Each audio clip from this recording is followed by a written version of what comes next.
de regreso en este segundo bloque de este programa, ¿cierto? Que lo promueve, ¿cierto? Radio Polar Comunicaciones. Es Verano en rumbo al plebiscito 2020. Nos encontramos con nuestro primer invitado de la mañana, de este segundo bloque, don Alejandro Riquelme, economista, emprendedor de la región de Magallanes.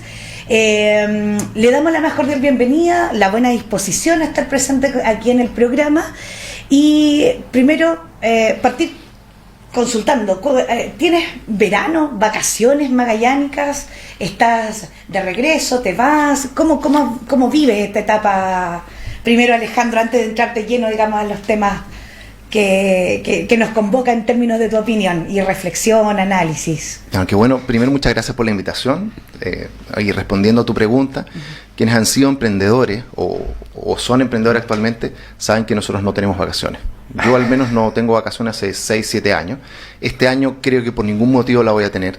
Prácticamente los últimos 3 meses no he podido trabajar. Yo mi oficina la tengo en el centro de la ciudad, que lamentablemente me llegó hace 2 días atrás la liquidación del seguro y resulta que por vandalismo no me cubría, lamentablemente. Así que creo que vamos a tener que trabajar el doble. Esa es la realidad de los emprendedores hoy día de Magallanes y es una realidad que estamos viendo también en la economía a nivel regional. Salieron los resultados respecto a la encuesta de turismo, ¿ya? Y el turismo en noviembre, solo el mes de noviembre, bajó cerca entre el 20 al 30% si lo medimos respecto a pernoctación, llegada de visitantes, etcétera. Por lo tanto, creo que lo que viene para adelante en el resto de la temporada de turismo, que hoy día representa prácticamente el 16% del Producto Interno Bruto de la región, o de lo que gana la región, para decirlo en palabras más simples, se viene preocupante. Y si a eso le sumamos 2 años más de incertidumbre respecto a lo que podría salir si es que se aprobara en el plebiscito de entrada la opción apruebo, creo que es más grave aún. Se vienen 2 años muy complicados. Veníamos saliendo de un pésimo últimos 5 años en términos económicos. Se esperaba que el país creciera el 3% este año, prácticamente va a crecer al 1%, si es que llegamos al 1% ya. Prácticamente estamos en un proceso de recesión, técnicamente estamos en un proceso de recesión, y se vienen 2 años más de incertidumbre. Cuando hay incertidumbre, generalmente quienes pagan el costo de eso son los trabajadores y las pequeñas empresas, porque las pequeñas empresas no tenemos plata para sacar de nuestros bolsillos para poder vivir a costa de pérdida durante 2 o 3 años. Y los trabajadores, porque literalmente lo primero que tiene que hacer el emprendedor o el empresario es reducir los costos para poder seguir sobreviviendo como empresa, y muchos trabajadores son despedidos, y eso ya lo estamos viendo en las tasas de desempleo que se han disparado. La Cámara de Construcción está anunciando que van a haber 40.000 despidos durante el próximo año, y esto es todo por el proceso de incertidumbre y las protestas que han ocurrido en Chile. Creo que todos estamos de acuerdo con los motivos de las movilizaciones sociales. Eso te iba a consultar, en términos de problemáticas sociales, dejando un poco, digamos, porque quizás esos mismos trabajadores o trabajadoras que hoy día están en la calle son trabajadores de la empresa turística, o de todos los rubros del mercado regional, etcétera, que son también precarizados en muchos aspectos, ¿ya? Entonces, desde tu punto de vista, esa problemática que tiene que ver con salud, con educación, con trabajo, con pensiones, etcétera, etcétera, en el apruebo o en el rechazo, cualquiera de las dos posturas, digamos, ¿cuál sería la forma más viable entonces de salir de esa problemática? Porque nos ha costado demasiado, tantos años, ¿cierto?, en que efectivamente ocurriese hoy día lo que está ocurriendo. Lo que tú planteaste es todo efectivo salvo lo último, ¿ya? Las problemáticas que tú mencionaste, pensiones, salud, educación, sí, claro, son las mismas problemáticas todas que a mí me invitaron 2 días después que partió el estallido social acá, una entrevista con Mauricio estaba acá, y yo le dije, y le señalé claramente, si tú pescas todas las encuestas que existen de todas las empresas que hoy día la hacen a nivel nacional, la hacen por región, por ejemplo la CADEM, los temas son siempre los mismos. Han estado durante los últimos 25 años. Aparece la delincuencia, se pone un poquito más arriba, después baja un poco más, salud un poquito en primer lugar, después pasa a segundo, es superado por temas pensiones, salud, dependiendo de la contingencia nacional que exista en el momento, ¿ya? Eso siempre se ha sabido cuáles son los problemas. Nosotros tenemos una democracia representativa. Nosotros elegimos representantes en el Congreso Nacional, elegimos representantes en el Ejecutivo, presidente que decían los ministros, elegimos representantes a nivel local, como es el caso de los concejales, los alcaldes, que justamente son los encargados de resolver esa problemática. Yo no entiendo, lo señalaba ese mismo día, el día 20 de octubre, ¿cómo crees tú que si esas personas durante 30 años no solucionaron un problema, te lo van a solucionar ahora? Llevan un mes con 4 interpelaciones, con 3 acusaciones constitucionales, cuando ese mes podrían haber trabajado reformando la ley que habla de las pensiones, el Código Penal respecto a las sanciones de corrupción económico, el decreto ley número 3500 de la AFP, el decreto 466 que regula los medicamentos, ¿ya? Las tarifas del transporte, la ley 20.378, que no necesitan quórum calificado, que no necesitan tremendas mayorías, que de hecho el gobierno anterior de la presidenta Bachelet lo tuvo durante 4 años y no la reformó. No necesitaba el permiso de la oposición porque este gobierno no tiene mayoría en el Congreso, ¿ya? Por lo tanto, cualquier iniciativa que quiera llevar a cabo, de las que yo te mencioné, necesita que la oposición lo apoye, como fue el caso el día de ayer de la aprobación de la ley para las barricadas, ¿no es cierto? Sí. La ley en el Senado. Exacto. Ya las antisaqueo, como quieran llamar, ¿ya? La antigua ley Hinspeter, que ahora se volvió a poner arriba de la palestra, que de hecho fue rechazada por la oposición, ¿ya? Que le daba más instrumentos a la fuerza pública o daba mayores penas a quienes cometían estos hechos delictuales encapuchados, que creo que hay que separarlo de la gente que está movilizada. Entonces, tú me dices, ¿cómo resolvemos este problema con el apruebo o el rechazo? No se resuelve. Yo no soy abogado constitucionalista, creo que tú tampoco, Héctor, no lo eres. Yo escuché una entrevista a Sergio Verdugo, profesor de Derecho Constitucional, máster, doctor de múltiples universidades, ¿ya? Y cuando se le hizo la pregunta directa, la misma pregunta me estabas haciendo tú, ¿se solucionan los problemas sociales con una nueva Constitución? Y ojo que él está por la opción apruebo. La respuesta fue contundente, no. Los problemas sociales no están contenidos en la Constitución. La Constitución simplemente regula nuestra relación con el Estado, el tamaño del Estado, las Fuerzas Armadas, la Contraloría General de la República, el Tribunal Constitucional. Todas las leyes que yo te mencioné, que necesitan simplemente mayoría simple para ser modificadas, de los políticos que actualmente están en el Congreso, que fueron elegidos para hacer esa pega, no la han cambiado. ¿De qué están preocupados? De acusaciones constitucionales, de interpelaciones, de la rencilla política diaria. Claro.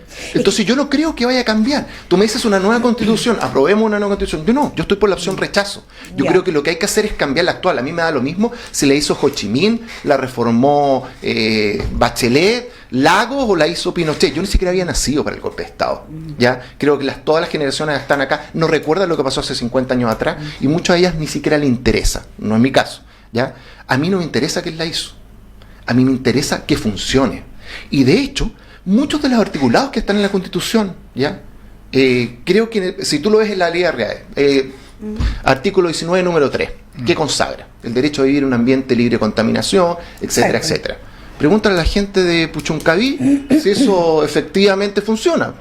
A la gente de Quintero, de Arica, incluso, de Iquique, o lo que acaba de pasar ayer en la noticia de ENAP. El Estado de Chile formalizado por incumplimiento de la ley medioambiental. ENAP, empresa del Estado. Tú me hablaste de la precariedad de los trabajadores. El peor empleador en Chile, ¿quién es? El Estado. El Estado.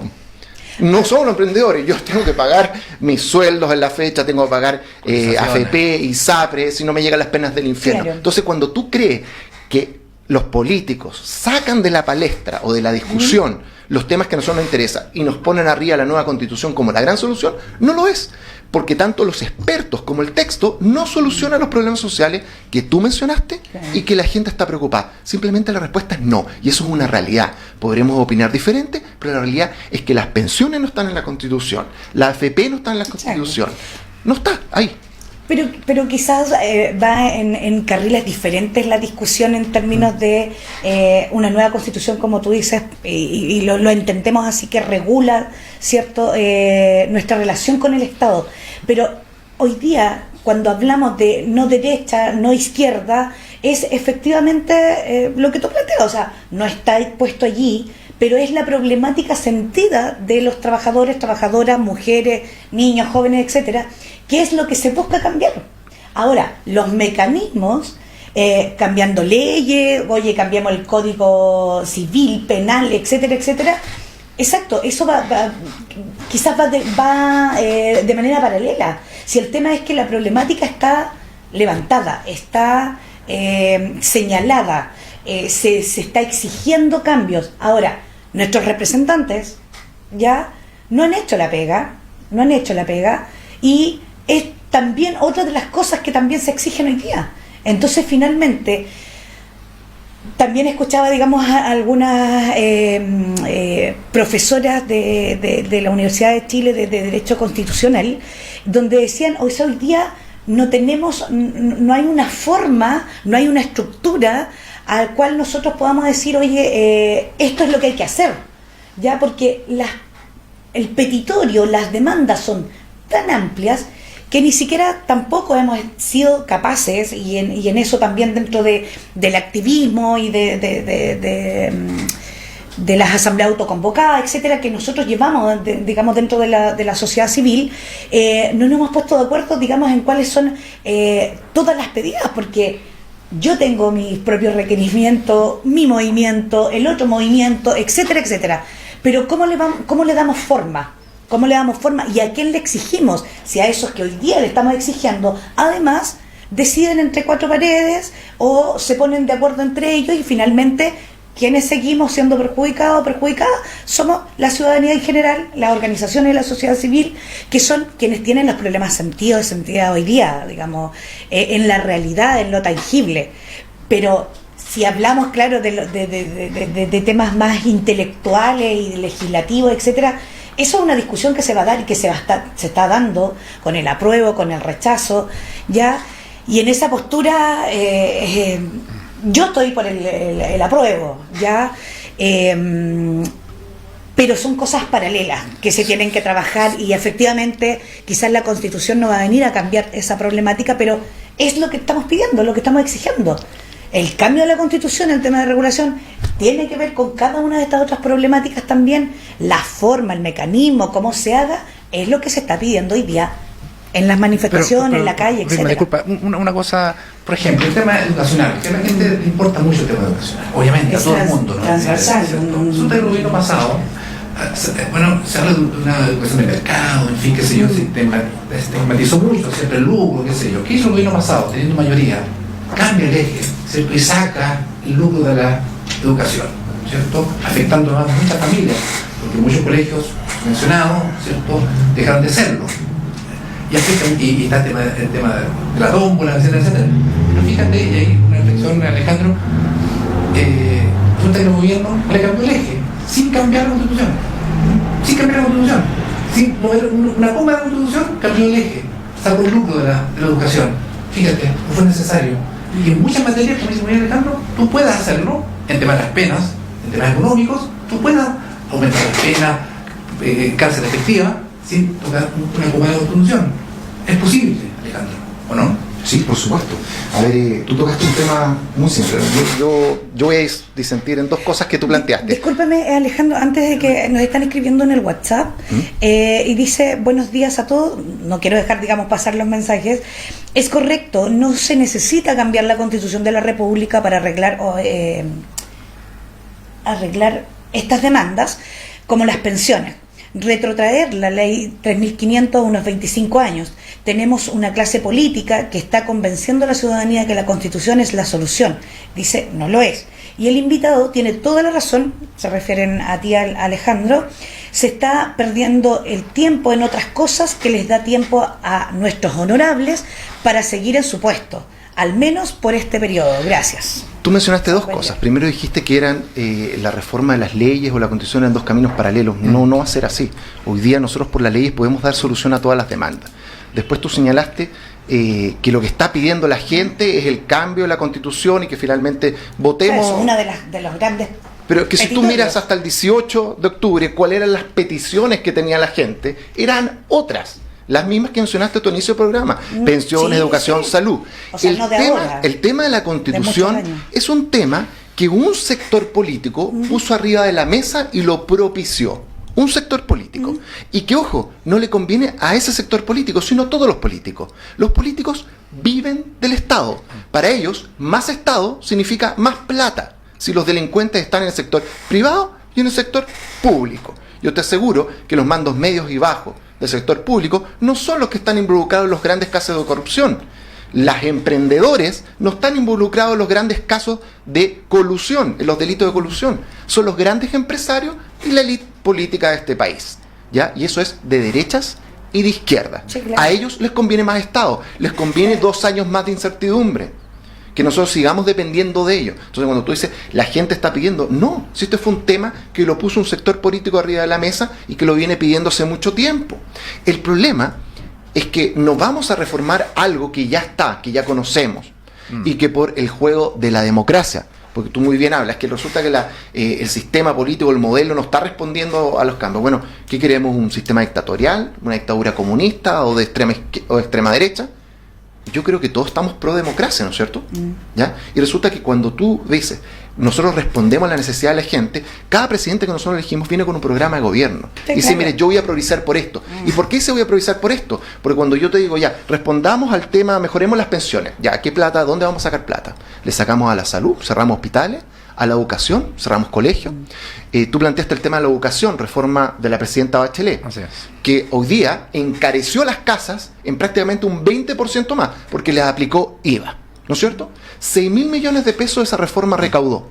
Tenemos inversión en educación, igual que estos países hoy día como porcentaje del PIB, muy similar a los países nórdicos, Finlandia, Dinamarca. Si tú lo ves, la misma inversión. De esos 6.000 millones de dólares, porque no podemos decir pesos, porque no alcanzan los ceros al lado, el 40% de esa plata, casi la mitad de plata, se fue en burocracia. ¿Ya? Y muchos de esos, nada más que contrataciones de nuevos funcionarios. Más Estado no va a significar eficacia, no va a significar eficiencia. Y eso es lo que regula la Constitución. Y eso es lo que quieren los políticos y les conviene. ¿Ya? De todas maneras, Alejandro, y bueno, nos está quedando poquito tiempo, ya nos hicieron allí la seña para un poco ir concluyendo, pero entendiendo las diferencias, ¿cierto? Y las opiniones que son muy válidas y respetuosas, ¿cierto? Y también le agradecemos a quienes también están opinando en las plataformas. El mensaje quizás, o la última reflexión, digamos, a quienes nos están escuchando, están viendo el programa, antes ya de despedirte, Alejandro. Yo creo que el problema hoy día social se puede solucionar en un mes. Si se pusieron de acuerdo todos los partidos, ¿ya?, para ir a un plebiscito constitucional, creo que los 3 grandes temas, salud, educación y pensiones, se puede solucionar con grandes reformas a las normas, a las leyes, no a la Constitución, que hoy día norman eso, ¿ya? Los diferentes gobiernos, por ejemplo, tanto de la concertación como de la derecha, prácticamente las normas que regulan la AFP eliminaron todo lo que beneficiaba al trabajador y beneficiaron a los grandes conglomerados, inversiones internacionales, que hoy día tienen utilidades estratosféricas con los fondos de pensiones. ¿Ya? ¿Se puede hacer? Sí, sí se puede hacer. Pero a los políticos, tanto derecha como izquierda, no les interesa eso. Les conviene partir de un papel en blanco, donde tengamos más Estado, más impuestos, donde eliminemos un tribunal constitucional y que ahora todo lo determinemos con leyes. Y esto es además que, sí. que Y el mensaje es el siguiente: si yo preguntara hoy día a un venezolano, hace 20 años atrás, si él creía que iba a estar viviendo en Chile y que su país iba a ser uno de los países más pobres de Sudamérica, cuando era el país más rico, me hubiese dicho que no. Si yo hubiese preguntado a un chileno que el país iba a estar el 2019, los últimos 2 meses prácticamente en llamas, me hubiese dicho que no. Si yo les digo que realmente, si yo apruebo una carta blanca por una constitución que no sabemos a dónde va a llegar, porque no sabemos qué va a resultar de eso, ¿ya? Yo creo que nadie me puede asegurar lo que va a pasar de aquí a 2 años más. Hoy día se solucionan los problemas, hoy día se pueden solucionar en el Congreso, no a través de interpelaciones, no a través de acusaciones constitucionales, no a través de rencillas políticas, sino reformando las leyes que hoy día versan sobre los problemas que tiene la gente. Y tampoco se soluciona aprobando una carta blanca respecto a una nueva constitución. Los especialistas y cualquiera que lea la constitución, que le digo, por favor, bájenla, si está en PDF, la pueden bajar en cualquier lugar, la pueden imprimir. No solucionas los problemas que hoy día tiene la gente. Lo dicen los especialistas y lo dice la misma Constitución, porque no toma esos temas, sino la relación que tenemos nosotros con el Estado. Perfecto. Nada más. Muy bien, muchas gracias Alejandro por el aporte, por la opinión, por la reflexión, ¿cierto? Y invitar a los oyentes ya a que llamen, opinen. Viene el tercer bloque con nuestra invitada Leticia Caro, así que nos encontramos en la tercera etapa del programa.